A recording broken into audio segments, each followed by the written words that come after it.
Good morning to all of you. Welcome to Parth Online Tutorials. Dear students, in today's class we will continue our previous chapter, that is coal and petroleum, with the help of some interesting facts and interesting types with detail. In the previous video we have done the main two topics, that is natural resources and fossil fuels. But fossil fuels हमने ज़्यादा detail में नहीं किया था, सिर्फ हमने उसकी types को एक बार उनको लिस्टिंग किया था. ठीक है, we have done the listing of fossil fuels. But in this video we going to start the types of fossil fuels in details. And the first type of fossil fuel is coal. We going to in this video we will get the complete information of coal. Complete information, जब भी complete information की बात होती है किसी भी material की, किसी भी थिंग की, एनी मैटर, कोई भी मैटर हो, जब भी हम कंप्लीट इंफॉर्मेशन की बात करते हैं तो हमें कुछ पॉइंट्स पता होने चाहिए. अगर हमें वो पॉइंट्स पता है तो हमें उसकी कंप्लीट इंफॉर्मेशन भी पता है. अगर मैं कोल की बात करता हूँ, if we know these 5 points then हमें कंप्लीट इंफॉर्मेशन मिल जाएगी कोल की. If we know these 5 points, ये 5 पॉइंट्स क्या है? Number 1, what is coal? पहला क्वेश्चन ये राइज होता है जब हम किसी थिंग की बात करते हैं, किसी मैटर का हम डिस्कस करते हैं, तो फर्स्ट पॉइंट यही डिस्कस होता है या ये अराइज होता है कि वो है क्या. What is this, what is that. ठीक है ना. तो कोल की अगर बात करते हैं तो फर्स्ट क्वेश्चन माइंड में यही उठता है, अराइज होता है कि व्हाट इज कोल, कोल क्या है. ठीक है ना. Second question, how it is formed और how it was formed. Depend करता है कि वो अभी बन रहा है या बनता है या बन चुका है. तो कोल की बात करें तो वो हिस्ट्री की बात है, हाउ इट वाज फॉर्म. ठीक है ना. अगर हम नेक्स्ट बात करते हैं, ये 2 पॉइंट्स हुए. ठीक है. नेक्स्ट हम बात करते हैं टाइप्स, कि उसकी क्या कोई टाइप्स है. अगर टाइप्स है तो क्या है, what are the types of coal. क्योंकि कोल की बात कर रहे हैं, इसमें ह्यूमंस भी आ सकते हैं. कोई भी अगर कंप्लीट इंफॉर्मेशन की बात करते हैं तो कुछ भी, जैसे ह्यूमंस की बात करते हैं, what are human, who is humans है क्या. ठीक है. ह्यूमंस कैसे बने, क्या ह्यूमंस में टाइप्स होती हैं? यस, टाइप्स होती हैं ह्यूमंस में, मेल फीमेल होते हैं. ठीक है. ह्यूमंस के फंक्शन क्या है, जैसे कि 4th पॉइंट लिखा हुआ है function of coal. 5th point क्या लिखा हुआ है, 5th पॉइंट यहाँ पर लिखा है अक्रेंस ऑफ कोल, की कोल मिलता कहाँ पर है. ह्यूमंस कहाँ मिलते हैं, अर्थ में मिलते हैं, नॉट इन द एयर. ठीक है ना. तो ऐसे ही हम किसी भी अगर कंप्लीट इंफॉर्मेशन हमें किसी को बतानी है, वी नो दीज 5 पॉइंट्स. तो अगर हम कोल स्टार्ट कर रहे हैं so we should know these 5 points of coal. So number 1, what is coal. Coal क्या है? बहुत ही सिंपल है, क्योंकि हम यहां पर उसका फंक्शन नहीं कर रहे हैं, हम उसके अक्रेंस नहीं कर रहे हैं, हम फंक्शन नहीं कर रहे हैं, अक्रेंस नहीं कर रहे हैं, हम ये नहीं पता कर रहे हैं कि कॉम्पोजिशन क्या है, उसकी हिस्ट्री क्या है. सिंपल, ही इज आस्किंग और she is asking what is coal. Coal is a fossil fuel. Coal is a fossil fuel. उसी की तो टाइप्स है, उसी का एग्जांपल है. Coal is a fossil fuel having black colour and hard as a stone. अगर आपसे कोई पूछता है कि कोल क्या है तो बिल्कुल सिंपल आपने बताना है in a 1 line that coal is a fossil fuel having black colour and hard as a stone. अब आपके मन में क्वेश्चन आ रहा होगा कि हमें तो काफी कुछ पता है, हमें तो इसके बारे में, इसके फंक्शन से पता है. वो आप तब बताओगे जब कोई पूछता है give me the complete information of coal. But if और she is asking the simple question what is coal, तो सिंपली आपने बोलना है it is a fossil fuel having black colour and hard as a stone, जो पत्थर की तरह hard हो. ठीक है ना. नेक्स्ट क्वेश्चन है हाउ इट वाज फॉर्म्ड. वो बना कैसे, कोल कैसे बना. इसमें हम इसकी हिस्ट्री को स्टडी करेंगे और कोल की कॉम्पोजिशन को भी स्टडी करेंगे कि वो बनता है तो उसके अंदर क्या क्या चीजें होती हैं, किन स्मॉल पार्टिकल से मिलकर वो बनता है. तो इसमें नेक्स्ट टॉपिक में जो नेक्स्ट क्वेश्चन है वो यही है, हाउ इट वाज फॉर्म्ड. वो बना कैसे. तो कहानी शुरू होती है, the story begins 300 million years ago, across the 300 million years ago. इतने लाखों साल पहले. स्वैम्प एरियाज बोलते हैं उनको, स्वैम्प एरियाज में. तो ये कहानी स्वैम्प एरिया शुरू होती है. उस टाइम क्या हुआ कि कोल बन गए और किससे बने.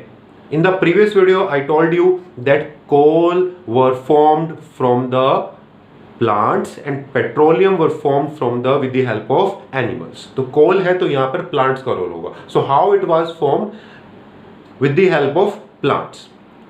Buried dead remains of plants. Buried dead remains of plants. Dead remains यानी बचे कुचे अवशेष. Dead remains किसके? Of plants. बरिड, जो दब गए थे। कब? 300 मिलियन ईयर अगो, 300 लाख साल पहले, 300 मिलियन ईयर अगो। ठीक है ना? It is a gradual process, it was a gradual process and it is a gradual process. अगर अब भी होती तो अब भी ग्रेजुअली, ग्रेजुअल यानी slowly slowly. It is not a sudden process, it is not a sudden process, it is a gradual process. यानी अगर मैं कंप्लीट जो मैंने आपको जो बातें बताई उनको अगर मैं मर्ज करता हूं तो मैंने क्या क्या बोला है कि कहानी कब शुरू होती है? 300 मिलियन ईयर अगो। क्या हुआ कि जो डेड रिमेन्स थे, बरीड डेड रिमेन्स थे, किसके? प्लांट्स के, वो दब गए। ठीक है, और ग्रेजुअली धीरे धीरे वो कोल में कन्वर्ट हो गए विद द हेल्प ऑफ, मैं यहां पर एक पॉइंट और ऐड कर रहा हूं, with the help of high temperature and pressure जो उन्होंने अर्थ के नीचे फेस किया। टेम्परेचर और प्रेशर की वजह से दे ग्रेजुअली कन्वर्टेड इनटू कोल। क्या? प्लांट्स। कौन से plants? Dead remains of plants, buried dead remains of plants. और ये जो सारी कहानी है, सारी स्टोरी है, कहां पर हुई? वो प्लेस क्या थी? That is swamp area. Swamp area क्या है?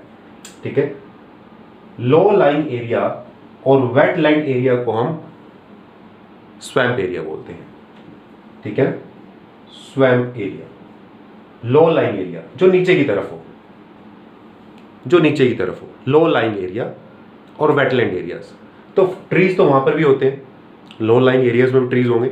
ठीक है, ड्यू टू अर्थक्वेक और वोल्केनोज इरप्शन में, या तो अर्थक्वेक की वजह से या वोल्केनो इरप्शंस की वजह से वो डेस्ट्रॉय हो जाते हैं। क्या हो जाते हैं? डेस्ट्रॉय हो जाते हैं। और डेस्ट्रॉय होने की वजह से वो क्या हो जाएंगे? गिर जाएंगे। वोल्केनो इरप्शंस होंगी, थंडरस्टॉर्म्स आएंगे, फ्लड्स आती हैं, फ्लड्स की वजह से उसके ऊपर एक लेयर डिपॉजिट हो जाती है सैंड की, सॉइल की। किसके ऊपर? Buried dead remains of plants. ठीक है, कई साल और स्पेंड हो जाते हैं। फिर क्या होगा? उस सॉइल के ऊपर अगेन कुछ प्लांट्स अगेन जर्मिनेट हो जाएंगे, कुछ और प्लांट्स बन जाएंगे प्रीवियस लेयर के ऊपर। फिर से फ्लड्स आती है, फिर से वोल्केनोज इरप्शंस होते हैं, फिर से अर्थक्वेक होता है, और जो न्यू प्लांट्स हैं वो भी डिस्ट्रॉय हो जाते हैं। फ्लड्स आती हैं, फिर अगेन उनके ऊपर सॉइल की लेयर बन जाती है, उस सॉइल की लेयर के ऊपर अगेन फिर से प्लांट्स जर्मिनेट होते हैं, और ये प्रोसेस चलती रहती है। और आपके पास कई सारी लेयर्स बन जाती हैं, किसकी? डेड रिमेन्स ऑफ प्लांट्स की। You will get a number of layers after this process. आपको कई सारी लेयर्स मिलेंगी, किसकी? डेड रिमेन्स की। और फिर कंप्लीट होते हैं 300 million years. In this time जो ये बड़े डेड रिमेन्स हैं प्लांट्स के, ये कन्वर्ट हो जाएंगे। किस में कन्वर्ट हो जाएंगे? कोल में। किसमें? कोल में। तो ये प्रोसेस है कोल बनने की। अब इस जो ये टाइम मैंने बताया है, इसका भी एक नेम है। इसको सिर्फ टाइम नहीं बोलेंगे, हम इसको एज बोलेंगे, उम्र बोलेंगे, एज। ठीक है ना, इसको बोलेंगे एज। और जो ये प्रोसेस है, the conversion of forest, the conversion of plants into coal is called carbonisation. क्या बोलते हैं इसको? कार्बनाइजेशन। कार्बनाइजेशन। और इस एज को कार्बनिफेरस एज। तो आपको कई सारी लेयर्स मिल गई कोल की। सबसे बेस्ट लेयर कौन सी है वो हम डिस्कस करेंगे इसके आगे और नेक्स्ट टॉपिक में, टाइप्स ऑफ कोल में। टाइप्स ऑफ कोल कैसे होती है? तो आप सोच रहे होंगे कि आपको 4 लेयर्स मिली हैं, 4 लेयर्स में कोल ही होंगे, तो क्या डिफरेंस होगा? जो सबसे नीचे वाली लेयर होती है, they faced high temperature and high pressure as compare to the above layers. जो ऊपर वाली लेयर्स है, डेफिनेटली जो सबसे नीचे लेयर होगी वहां पर ज्यादा टेम्परेचर होगा और ज्यादा प्रेशर भी होगा। ज्यादा टेम्परेचर होगा, ज्यादा प्रेशर होगा, और अगर ज्यादा प्रेशर और टेम्परेचर मिलता है तो कोल बेस्ट क्वालिटी का बनता है। कोल बेस्ट क्वालिटी का बनता है, यानी जो सबसे नीचे वाली लेयर में होगा वो सबसे बेस्ट क्वालिटी का कोल होगा, और जो सबसे ऊपर होगा वो सबसे पुअर क्वालिटी का कोल होगा। सबसे पुअर क्वालिटी का, क्योंकि उसको ज्यादा टाइम भी नहीं हुआ है, और ज्यादा उसने टेम्परेचर और प्रेशर को भी फेस नहीं किया है, जिसकी वजह से उसकी क्वालिटी कम हो जाती है। क्या डिसाइड करती है क्वालिटी कार्बन की? क्या डिसाइड करती है? डिसाइड करते हैं कार्बन कंटेंट। क्या डिसाइड करते हैं बच्चों? Carbon content. Carbon content. ये कार्बन कंटेंट का इशू कहां से आ गया? कार्बन कंटेंट का इशू आता है प्लांट से। अगर मैं प्लांट की बॉडी से बात करता हूँ, प्लांट की बॉडी के अंदर होता क्या था, कॉम्पोजिशन। अभी हमने हिस्ट्री को स्टडी कर लिया, बेटा, we have done the history, हमें हिस्ट्री पता चल गई कोल बना कैसे है। हम कॉम्पोजिशन को भी स्टडी करेंगे, कॉम्पोजिशन कि वो बना किससे। आप कोई भी पैक्ड फूड मार्केट से परचेज करते हो, उसकी बैक साइड में उसकी कॉम्पोजिशन लिखे रहते हैं, इंग्रेडिएंट्स लिखे रहते हैं कि ये बना किससे है। तो ऐसे कोल के अंदर क्या है, कोल मेनली कंसिस्ट ऑफ कार्बन, क्योंकि जिससे वो बना है प्लांट से बना है, यानी प्लांट से बना है। प्लांट्स के बॉडी के अंदर भी मेनली कार्बन है, हमारी बॉडी के अंदर भी मैक्सिमम कार्बन कंटेंट ही है, जिसका केमिकल सिंबल होता है सी, कैपिटल सी, कार्बन। हमारी बॉडी के अंदर भी कार्बन है, बहुत सारे कार्बन है, सबसे ज्यादा कार्बन ही है। उसके बाद हाइड्रोजन है, ऑक्सीजन है, नाइट्रोजन है, सल्फर है, बट वो स्मॉल क्वांटिटी में। तो प्लांट के साथ भी ऐसा है कि मैक्सिमम उसके अंदर क्वांटिटी कार्बन की ही होती है, और फिर जो स्मॉल क्वांटिटी होती है वो हाइड्रोजन, ऑक्सीजन, नाइट्रोजन और सल्फर की होती है। HONS, H for hydrogen, O for oxygen, N for nitrogen, S for sulphur. These are the symbols of contents, कि उनके अंदर कंटेंट्स क्या है। तो मैक्सिमम कार्बन कंटेंट है। जब प्लांट के अंदर कार्बन कंटेंट ज्यादा है तो कोल के अंदर भी होगा, लेकिन टेम्परेचर और प्रेशर की वजह से और ज्यादा क्वांटिटी की वजह से वो कार्बन कंटेंट बढ़ता चला जाता है। तो जो सबसे नीचे वाली लेयर होती है, उसमें ज्यादा क्वांटिटी का कार्बन होता है, अप टू 96% कार्बन प्रेजेंट होता है। तो बेस्ट क्वालिटी का कोल वो होगा जिसके पास मैक्सिमम परसेंटेज ऑफ कार्बन होगी। तो 96% एक अच्छी परसेंटेज है किसी कोल के पास, और ऐसे कोल को हम बेस्ट क्वालिटी का कोल बोलते हैं। उसका नेम अभी आने वाला है जब हम टॉपिक करेंगे टाइप्स ऑफ कोल का, ठीक है। तो ये कॉम्पोजिशन की बात थी। अगर मैं बात करता हूं सबसे ऊपर वाले की, वहां तो बहुत कम हो जाता है, 20, 10, 15 ऐसी परसेंटेज रहती है कार्बन की, तो वो पुअर क्वालिटी का होता है, उसको पिग भी बोलते हैं, पुअर क्वालिटी का कोल, ठीक है। उनके नाम अभी आएंगे, ठीक है ना, जैसे कि एंथ्रासाइट, बिटुमिनस, ठीक है, पीट। जो पीट है वो लो क्वालिटी का कोल में आता है, ठीक है। वो अभी हम टाइप्स ऑफ कोल में स्टडी करने वाले हैं। तो नेक्स्ट हमारा टॉपिक आ चुका है टाइप्स ऑफ कोल, कि कोल की कितनी टाइप्स होती हैं। Coal mainly divide into 4 types में ये डिवाइड होता है। Number 1 anthracite, number 2 bituminous, number 3 lignite, and number 4 peat. You can see here anthracite, bituminous, lignite and peat. Number 4 is peat. Anthracite सबसे बेस्ट क्वालिटी का है, यानी जो सबसे नीचे वाली लेयर होगी उससे एंथ्रासाइट मिलेगा, उसके ऊपर वाली लेयर से आपको bituminous, you will get bituminous, and after उससे ऊपर वाली you will get the lignite, और सबसे जो टॉप लेयर होगी you will get the lowest quality of coal, that is peat, ठीक है ना। तो ये टाइप्स ऑफ कोल थी। नेक्स्ट है फंक्शन ऑफ कोल। कोल का क्या फंक्शन है, कोल के पास कार्बन होता है, कोल कॉम्पोजिशन क्या है, कार्बन है उसके पास। तो कोल से होता क्या है, we will get the energy, we uses coal as a domestic as well as industrial usage, दोनों ही यूज। हम घर में भी यूज करते हैं, वो डिफरेंट है कि हम वी हैव नेचुरल गैस, हम LPG है, बट कुछ टाइम पहले कोल को भी घर में यूज करते थे, ठीक है। हम उसको तंदूर में यूज करते हैं अभी डोमेस्टिक के लिए, और इंडस्ट्रियल यूसेज भी यूज होता है और थर्मल पावर प्लांट्स में यूज करते हैं इलेक्ट्रिसिटी प्रोडक्शन के लिए, ठीक है। तो ये इसके यूसेज है।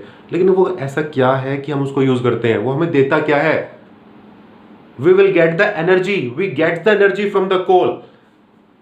कोल has carbon content. What happens when we burn the coal in the presence of oxygen? What will happen if we burn the coal in the presence of oxygen? We will get energy in the form of heat. Plus carbon dioxide.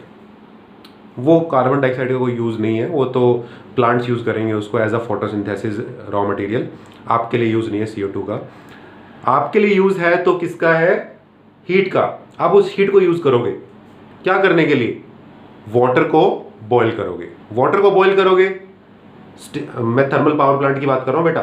Thermal power plant में you will heat the water, after that you will get the steam, और steam क्या करेंगी, it will rotate the turbines को rotate करती हैं।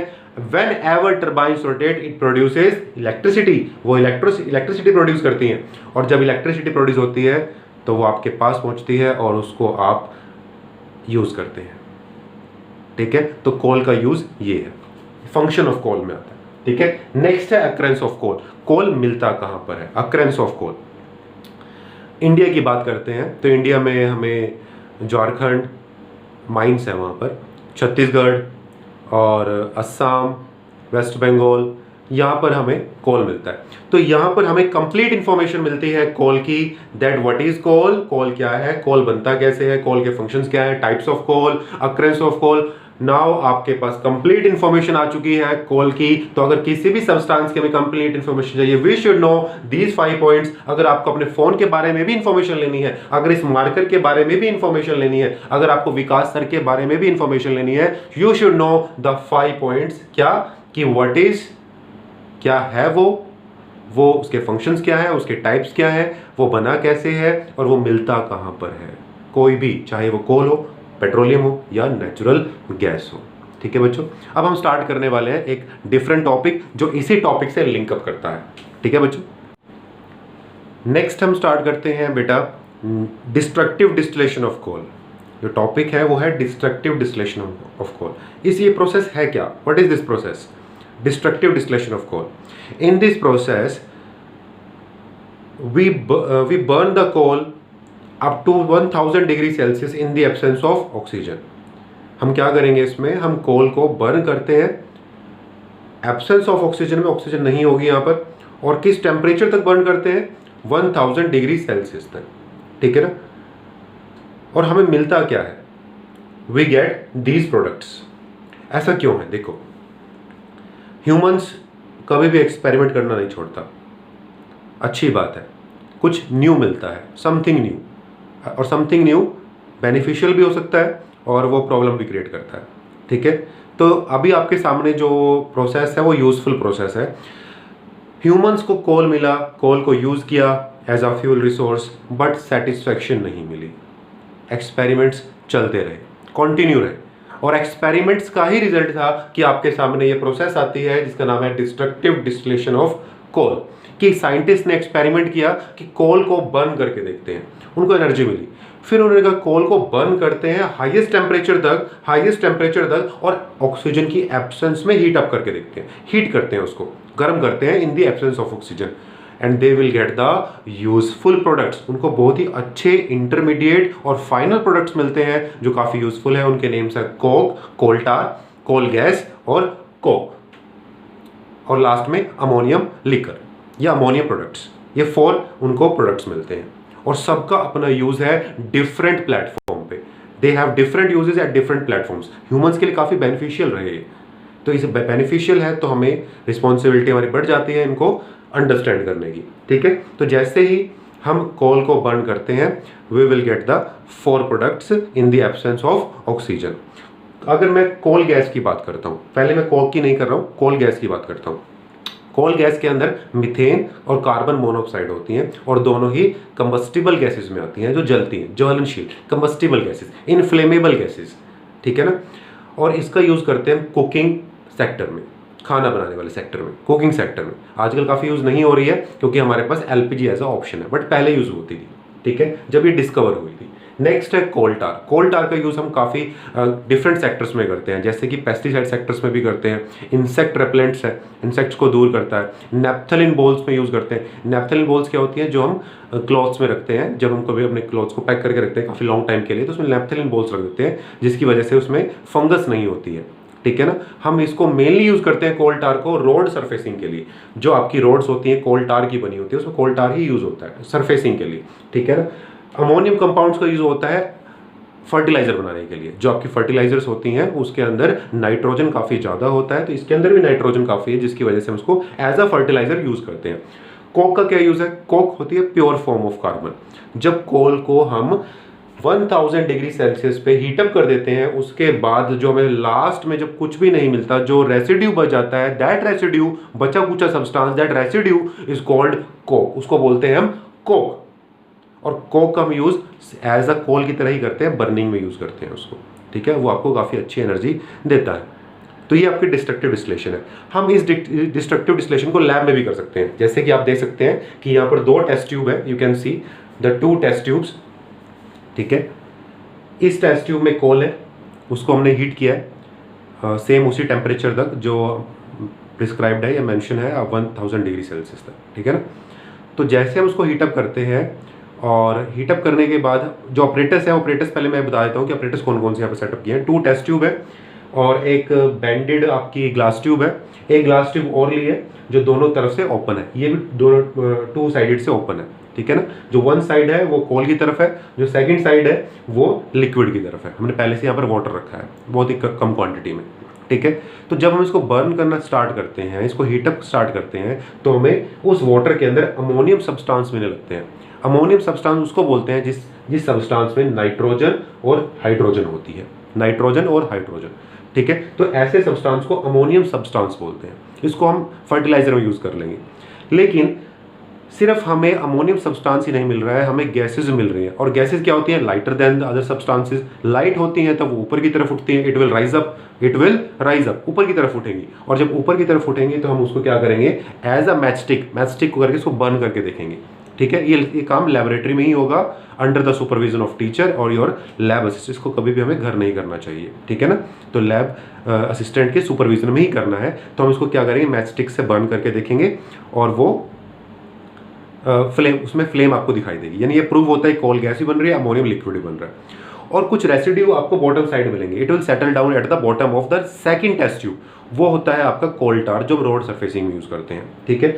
और जब हम कंप्लीट प्रोसेस कर देते हैं, कंप्लीट प्रोसेस करने के बाद भी कुछ कोल के सब्सटेंसेस बच जाते हैं, उन रेसिड्यू को हम बोलते हैं कोक। ये है कोक। तो लैबोरेटरी में हमें सब कुछ देखने को मिल जाता है और ये हम इसको प्रूव भी कर सकते हैं कि यस, डिस्ट्रक्टिव डिस्टिलेशन होती है, वो झूठ नहीं है, इट इज द रियलिटी, ये रियलिटी है, ठीक है। तो आज के लिए इतना ही, हमने कॉल कंप्लीट कर लिया है, ठीक है। तब तक के लिए थैंक यू।